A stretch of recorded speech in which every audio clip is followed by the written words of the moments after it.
উভতি আহিছো বিৰতিৰ পাছত দৰং জিলাত 144 ধাৰা জাৰি কৰা হৈছে ইতিমধ্যে আমি কৈছো যে সোমবাৰে জিলাখনত 140 জন লোক আক্ৰান্ত হৈছে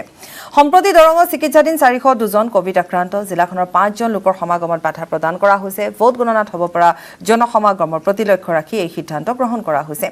জিলাখনৰ 402 জন আক্ৰান্তৰ ভিতৰত 52 জন চিকিৎসালয়ত থকাৰ বিপৰীতে 349 জন আক্ৰান্ত ঘৰতে আছুতীয়াকৈ আছে চিকিৎসালয়ত থকা কোভিড আক্ৰান্তসকলৰ ভিতৰত 42 জন মঙলদৈ অসামৰিক চিকিৎসালয় আৰু এজন জনাৰাম চৌকা আদৰ্শ চিকিৎসালয়ত ভৰ্তি হৈ থকাৰ বিপৰীতে গুৱাহাটী মেডিকেল কলেজ হাস্পাতালত 4 জন আৰু গুৱাহাটী জিএনআৰচি হাস্পাতালত 3 জন আৰু এক্সেল কেয়াৰ হাস্পাতালত এজন লোক ভৰ্তি হৈ আছে জিলা প্ৰশাসনে যেহেতু এই জাননী জাৰি কৰিছে 144 ধাৰা জাননী জাৰি কৰিছে আৰু বিশেষকৈ 2 মে যেহেতু ভোট গণনা আছে গতিকে তাৰ প্ৰতি লক্ষ্য ৰাখি যাতে জনসমাগম নহয় জনসমাগম বৃদ্ধি নহয় তাৰ প্ৰতি লক্ষ্য ৰাখি এই নিৰ্দেশনা ইতিমধ্যে জাৰি কৰা হৈছে আমি আৰু অধিক জানিম আমাৰ সাংবাদিক নৱজ্যোতি মহন্ত আছে নৱ আপোনাৰ ওচৰলৈ আহিছো নিশ্চয়কৈ পাপৰি জিলাখনৰ যেহেতু আপুনি খবৰ দিছে দৰ্শকসকলক জিলাখনৰ যেহেতু 402 গৰাকী লোক ইতিমধ্যে চিকিৎসাধীন হৈ আছে আৰু ইয়াৰ ভিতৰত যোৱাকালি এদিনতেই 140 গৰাকী এই যে দ্বিতীয় লহৰত কৰোনাৰ দ্বিতীয় লহৰত ক্ৰমাৎ এই আক্ৰান্তৰ সংখ্যা বাঢ়ি গৈছে দৈনিক এটা সময়ত 25 গৰাকী লোক আক্ৰান্ত হৈছে এদিনত তাৰপিছত 57 গৰাকী এদিনত আক্ৰান্ত হৈছে এনেধৰণে গৈ গৈ এতিয়া 140 গৰাকী এদিনত আক্ৰান্ত হৈছে আৰু ইয়াৰ পৰাই অনুমান কৰিব পাৰি যে ভয়াৱহ ৰূপ লৈছে দৰং জিলাত কোভিড আক্ৰান্তৰ সংখ্যা আৰু যেহেতু দৈনিক প্ৰায় 1800 পৰা 2000 লোকক কোভিড টেষ্ট কৰা হয় ইয়াৰ ভিতৰত এতিয়া যোৱাকালি দিনটো দেখিবলৈ পোৱা গৈছে যে 140 গৰাকী লোক আক্ৰান্ত হৈছে আৰু যেহেতু জিলাখনত 144 ধাৰা জাৰি কৰা হৈছে 144 ধাৰা জাৰি কৰা অনুসৰি যি জনসমাগম হ'ব নোৱাৰিব সেই কাৰণে ইতিমধ্যে প্ৰশাসন কঠোৰ হৈছে আৰক্ষী লোকসকল কঠোৰ হৈছে কিন্তু যি সময় আহিছে এতিয়া ফলাফলৰ যি নিৰ্বাচনৰ ফলাফলৰ যেহেতু 2 মেত ফলাফল ঘোষণা কৰা হ'ব আৰু ফলাফল ঘোষণা কৰাৰ লগে লগে কি হ'ব আনন্দ ফূৰ্তিৰ নামত ৰাজনৈতিক দলসমূহে বিভিন্ন সভা বা বিভিন্ন জনসভা বা শোভাযাত্ৰা কৰাৰ আশা আছে সেই অনুসৰি জিলা প্ৰশাসন অধিক কঠোৰ হ'ব বিচাৰিছে পূৰ্বেও আমি বাতৰি সম্প্ৰচাৰ কৰিছিলোঁ যে জিলা উপায়ুক্তগৰাকীয়ে কঠোৰভাৱে কৈছে যে কোনো কাৰণত সেই জনসমাগম হ'ব নোৱাৰিব 2 মে নিৰ্বাচনৰ ফলাফলৰ সময়ত আৰু লগতে কোনো শোভাযাত্ৰা কৰিব নোৱাৰে এনেধৰণৰ কঠোৰ সিদ্ধান্তৰ কথা ইতিমধ্যে জিলা উপায়ুক্তগৰাকীয়ে অৱগত কৰিছে আৰু শেহতীয়াভাৱে যোৱাকালি ঘোষণা কৰিছে যে জিলা দণ্ডাধীশে যে 144 ধাৰা জাৰি কৰা হৈছে জিলাখনত আৰু এই 144 ধাৰা জাৰি কৰাৰ লগে লগে আৰু অধিক কঠোৰভাৱে এই যি শোভাযাত্ৰাই হওক বা জনসমাগম হওক এইসমূহ ক্ষেত্ৰত কঠোৰ হ'ব জিলা প্ৰশাসন আৰু যেহেতু নিৰ্বাচনৰ ফলাফল আহি আছে তেনে সময়ত এই সিদ্ধান্তই কিন্তু জিলাখনত যি ধৰণৰ কৰোনা আক্ৰান্তৰ সংখ্যা বৃদ্ধি পাইছে তাক কিছু ৰক্ষা কৰাৰ কাৰণে সফল হ'ব বুলি ভাবিছে জিলা প্ৰশাসনে আমাৰ লগত কেইবাগৰাকীও লোক আছে আমি কথা পাতিম তেওঁলোকৰ লগত যেহেতু জিলাখনত ভয়াৱহ ৰূপ লৈছে কৰোনা আক্ৰান্তই আৰু লগতে বিদ্যালয়সমূহৰ কথা যদি আমি কওঁ বিদ্যালয়সমূহত ইতিমধ্যে প্ৰাথমিক বিদ্যালয় বন্ধ কৰি দিয়া হৈছে শেহতীয়াভাৱে 8ম শ্ৰেণীলৈকে পাঠদান বন্ধ কৰিছে 9ম আৰু 10ম শ্ৰেণীৰ পাঠদান চলি আছে আমি যাম কেইবাগৰাকী আমাৰ লোক আছে আপোনাৰ ওচৰলৈ আহিছোঁ যেহেতু জিলাখনত 144 ধাৰা জাৰি কৰিছে প্ৰশাসন অধিক কঠোৰ হ'ব বিচাৰিছে কাৰণ ফলাফল 2 মেত ঘোষণা কৰা হ'ব ফলাফল ঘোষণা কৰাৰ লগত আনন্দ ফূৰ্তিৰ নামত একাংশই কিন্তু যি জনসমাগম কৰাৰ যি পৰিকল্পনা এই পৰিকল্পনাত দমন কৰিব পাৰি সেই ক্ষেত্ৰত প্ৰশাসন কঠোৰ হ'ব বিচাৰিছে কি ক'ব এই সিদ্ধান্তই কিছু ৰক্ষা কৰিব পাৰিব গণসংক্ৰমণৰ পৰা আচলতে দৰং জিলাত যোৱাকালি এদিনতে 140 জন কোভিড ৰোগী আক্ৰান্ত হৈছে আমাৰ চিনাক্ত হৈছে আৰু এতিয়ালৈ 402 জন চিকিৎসাধীন হৈ আছে আৰু 5 শতাধিক ইতিমধ্যে জানুৱাৰী মাহৰ পৰা এতিয়ালৈ আক্ৰান্ত হৈছে কিন্তু আমাৰ চিকিৎসাধীন হৈছে 402 জন আৰু আমি যিটো দেখিছোঁ বা এতিয়া বজাৰসমূহত যেনেদৰে জনসমাগম চলি আছে ইয়াৰ দ্বাৰা দৰঙৰ পৰিস্থিতি ভয়াৱহৰ পিনে গতি কৰিছে এটা কথা সকলোৱে জনা দৰকাৰ যে দৰং জিলাত কোনো আইচিইউৰ ব্যৱস্থা নাই প্ৰাইভেটতে হওক আমাৰ চৰকাৰী খণ্ডৰ কোনো আইচিইউ নাই আৰু দৰঙত যিমান চিকিৎসক থাকিব লাগে যিমান পোষ্ট থাকিব লাগে তাৰ বিপৰীতে আমাৰ বহুত পোষ্ট খালী হৈ আছে চিকিৎসক বা স্বাস্থ্যকৰ্মীৰ দৰঙত যথেষ্ট অভাৱো আছে সেই ফালৰ পৰা যদি নিজে নিজৰ যদি স্বাস্থ্যৰ প্ৰতি সজাগ নহয় তেতিয়াহ'লে কিন্তু মানুহ আমাৰ জনসাধাৰণ মহা বিপদত পৰিব আৰু ইফালে ইলেকশ্যনৰ কথাটো আছে ইলেকশ্যনৰ 2 তাৰিখে ভোট গণনা হ'ব মই আমাৰ জিলা প্ৰশাসন বা নিৰ্বাচনী আয়োগ এই ক্ষেত্ৰত যথেষ্ট কঠোৰ হোৱা দৰকাৰ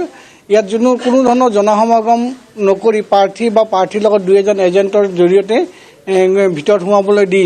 যে ভোট গণনা যাতে হয় লাগে লেহেমীয়া হওক এটা সমষ্টিকে হওক লাহে লাহে হওক লাগে 2-3 দিন লাগিলে আমাৰ ক'বলগীয়া নাই কিন্তু একেলগে আমাৰ দৰঙত 4টা সমষ্টি আছে 4টা সমষ্টি একেদিনে ৰিজাল্ট দিওঁ বুলি ভাবে বহুত জনসমাগম হ'ব পাৰে বা শোভাযাত্ৰাৰ পৰা আদি কৰি সমদলৰ পৰা আদি হ'ব পাৰে ইয়াতে কিন্তু দৰঙৰ পৰিস্থিতি আৰু বেয়াৰ ফালে ঢাল খাব গতিকে মই এটাই অনুৰোধ জনাম জিলা প্ৰশাসন তথা নিৰ্বাচনী আয়োগত যে ভোট গণনা কেনেধৰণে হ'ব সেই সম্পৰ্কে তেওঁলোক কঠোৰ স্থিতি গ্ৰহণ কৰক লগতে আৰু এটা কথা কওঁ ইতিমধ্যে আমাৰ ক্লাছ 8লৈ ক্লাছবিলাক বন্ধ হৈছে নৱম দশম চলি আছে মেট্ৰিক হয় নে নাই তাৰ কোনো নিশ্চয়তা নাই হায়াৰ ছেকেণ্ডেৰী পৰীক্ষা হয় নে তাৰ নিশ্চয়তা নাই গতিকে মই পৰীক্ষা যদি নহয় ছাত্ৰ ছাত্ৰীসকলে এটা বছৰ ক্ষতি হ'ব পাৰে গতিকে সেইফালৰ পৰা চাব গ'লে আমাৰ এটা দুন্দুলমান অৱস্থাত আমাৰ সকলো অভিভাৱক বা ছাত্ৰ ছাত্ৰী থাকিব লগা হৈছে গতিকে আমি আশা কৰিম যাতে আমাৰ এই পৰিৱেশটোৰ ক্ষেত্ৰত ৰাইজে কিন্তু সচেতন হ'ব লাগিব আৰু শেহতীয়াভাৱে এখন বিয়াক লৈ পেলাই কিছু সংক্ৰমণ হোৱাৰ দেখিবলৈ হাজৰিকা দৰং জিলা হাজৰিকাবাদ এখন বিয়াত 46জন লোক আক্ৰান্ত হৈছে আজিও কেইখনমান বিয়া আছে 2খনমান বিয়া কিন্তু বাতিল কৰিছে তেওঁলোকে অভ্যৰ্থনা বাতিল কৰিছে এইটো ভাল কথা মই ভাবোঁ বিয়াখনটো যদি পাতে 5-6জন মানুহৰ দ্বাৰা পাতক ইয়াত আৰু হাজাৰ মানুহ মাতি ভোজ ভাত খোৱাৰ দিন আৰু এতিয়া উকলি গ'ল গতিকে সেইফালৰ পৰা বিয়াৰ ক্ষেত্ৰতো যথেষ্ট কঠোৰ হোৱা দৰকাৰ আৰু মই যে অকল উপায়ুক্ত বা আৰক্ষী অধীক্ষকক ঠেলিলে নহ'ব আমি নিজে সমাজখনো আগবাঢ়ি আহিব লাগিব তেতিয়াহে আমাৰ কামখিনি হ'ব পাৰে যেতিয়া বিয়া সভা পতাৰ ক্ষেত্ৰত বহুত দিনৰ পৰা পৰিকল্পনা থাকে বহুত দিনৰ পৰা আয়োজন চলায় তেনে সময়তে হঠাৎ বিয়াখন ৰখাই দিওঁ ন বিয়াখন হওক বিয়াখনক যিটো অতিথি আলহী যিমান আমাৰ মানুহ মতা যায় তেওঁলোকেও আজিকালি বুজি পায় যে এনেকুৱা বিপদৰ সময়ত আমি গৈ অসুবিধা নকৰাটো ভাল গতিকে মই ভাবোঁ তেনেধৰণৰ জনসমাজ আজি মই এটা ভিডিঅ' চালোঁ ত্ৰিপুৰাত আৰক্ষী প্ৰশাসন বা জিলা প্ৰশাসন গৈ বিয়াখন ভাঙি দিব লগা হৈছে যে সকলোকে কোবাবলগীয়া হৈছে গতিকে তেনেধৰণৰ পৰিস্থিতি যাতে আমাক নাহক তাৰ কাৰণে সকলোৱে সচেতন নিশ্চয়কৈ তেনেধৰণৰ পৰিস্থিতি নাহক আমাৰ লগত আছে কেইবাগৰাকী শিক্ষক আমি তেওঁলোকৰ জানিব বিচাৰিম যিহেতু নিৰ্বাচনৰ ফলাফল পিছতেই মেট্ৰিক পৰীক্ষাৰ কাৰণে সাজু হ'ব লাগিব আপোনালোক যদিও এতিয়ালৈকে কোনো ধৰণৰ সঠিক সিদ্ধান্ত আহি পৰা নাই এতিয়ালৈকে ক্লাছ 8লৈকে পাঠদান বন্ধ হৈ আছে কি ধৰণে চলিছে বিদ্যালয়সমূহ আমাৰ ক্লাছ 8লৈকে ইতিমধ্যে আমি ক্লাছবিলাক বন্ধ দি দিলোঁ এতিয়া সিহঁতক সুধিছে কেতিয়ালৈকে বন্ধ হ'ব এইটো কৈছোঁ যে আমি প্ৰশাসনে যেতিয়ালৈকে দিয়ে তেতিয়ালৈকে বন্ধ কৰিম বুলি কৈছোঁ আৰু সেইমতে তেওঁলোকক সজাগ হৈ থাকিবলৈ কৈছোঁ প্লাছ কোভিডে যাতে নাপায় আৰু লগতে শিক্ষাৰ প্ৰতিও তেওঁলোকক কোনো ধৰণৰ যাতে অসুবিধা নাপায় ঘৰতে তেওঁলোকক পঢ়া শুনা কৰিবৰ কাৰণে কৈছোঁ আৰু মেট্ৰিক পৰীক্ষা হ'ব বুলি ধৰিলে তেওঁলোকক পঢ়া শুনা কৰিব দিছোঁ আৰু হ'বও পাৰে নহ'বও পাৰে দুদিনমান অৱস্থাত থকা স্বত্তেও আমি ছাত্ৰ ছাত্ৰীসকলে যাতে কোনো কাৰণত মেট্ৰিক পৰীক্ষাৰ পৰা বঞ্চিত নহয় তাৰ কাৰণে আমি আশা ৰাখিছোঁ আৰু অভিভাৱকসকলেও আমাৰ লগত কণ্টেক্ট কৰি আছে যে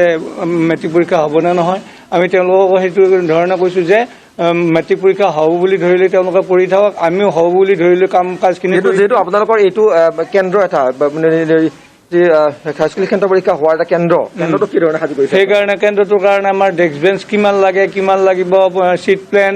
বহী এইবিলাক বহী ইতিমধ্যে আহি গৈছে সেৱাৰ পৰা সেই বহীবিলাক আমাৰ বহী কিমান আছে সেইবিলাক আমি ঠিক ঠাক কৰি আছোঁ আৰু প্লেন চিটটো আমি কেনেকৈ বনাম তাৰ কাৰণে আমি শিক্ষকসকলৰ লগত আলোচনা কৰিবৰ কাৰণে আমি চেষ্টা কৰিছোঁ আৰু কি ধৰণে কি ল'ৰা ছোৱালী বহিব কেণ্ডিডেট বহিব আৰু পাঠদান হ'ব আৰু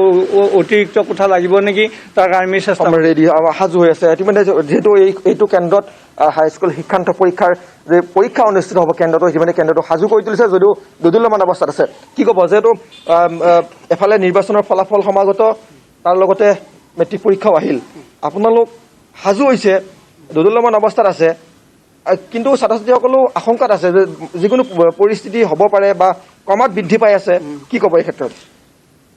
চাওক মানে কি এতিয়া মেট্ৰিক পৰীক্ষাটো আমাৰ ল'ৰা ছোৱালীৰ কাৰণে অপৰিহাৰ্য এটা ইতিমধ্যে সেৱাই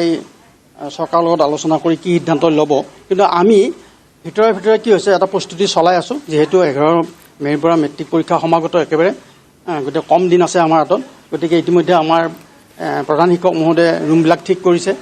আৰু প্ৰশাসনৰ নীতি নিৰ্দেশনা অনুসৰি ছাত্ৰীসকলৰ মাজত কিন্তু ভয় শংকাও আছে নিশ্চয় অভিভাৱকসকল শংকিত হৈ আছে ছাত্ৰ ছাত্ৰীসকলে ইতিমধ্যে তেওঁলোকৰ টাইমটো দীঘলীয়া হৈ গৈ আছে তেওঁলোকে নাৰ্ভাছ হৈছে কিছু পৰিমাণে তথাপিও তেওঁলোকে আশাবাদী যে তেওঁলোকৰ পৰীক্ষাটো পাতিব পৰীক্ষা এটা হ'ব আৰু পৰীক্ষা হ'লে তেওঁলোকৰ এটা এছেছমেণ্ট হ'ব নিশ্চয়কৈ পাপৰি এই ধৰণৰ বিদ্যালয়সমূহত পৰিৱেশ আমি এবাৰ বিদ্যালয়ৰ যিহেতু নৱম আৰু দশম শ্ৰেণীৰ পাঠদান চলি আছে এবাৰ আমি পৰিৱেশটো দেখুৱাম যথেষ্ট নিয়ম পালন কৰি তেওঁলোকে পাঠদান চলাই আছে তাৰপিছত ৰমেশে দেখুৱাব ভিতৰৰ ভাগৰ দৃশ্য যথেষ্ট নিয়ম পালন কৰিব লগা হৈছে কাৰণ যি কৰোনাৰ ভয়াৱহতা ক্ৰমাৎ বৃদ্ধি পাই আছে জিলাখনত 140 গৰাকী এদিনত আক্ৰান্ত হৈছে সেই অনুসৰি কিন্তু বিদ্যালয়সমূহত পাঠদান চলিছে যদিও এই ধৰণে ৰমেশে দেখুৱাইছে এই ধৰণে যথেষ্ট নিয়ম পালন কৰি তেওঁলোকে পাঠদান চলাই আছে আৰু ইতিমধ্যে আমি কৈছোঁ যে জিলাখনত এই ধৰণে ভয়াৱহভাৱে যদি বৃদ্ধি পায় তেতিয়াহ'লে কিন্তু লোক সজাগ নহ'লে কিন্তু এই ধৰণে এই ভয়াৱহভাৱে বৃদ্ধি হোৱা সংখ্যা কিন্তু ক্ৰমাৎ বৃদ্ধি হৈ গৈ থাকিব 140 গৰাকী নহয় কালিলৈকে আৰু বৃদ্ধি হ'ব পাৰে দৈনিক তাৰ কাৰণে ৰাইজ সচেতন হ'ব লাগিব সজাগ হ'ব লাগিব অন্যথা প্ৰশাসন কঠোৰ হ'লেও নহ'ব বাপৰি নিশ্চয়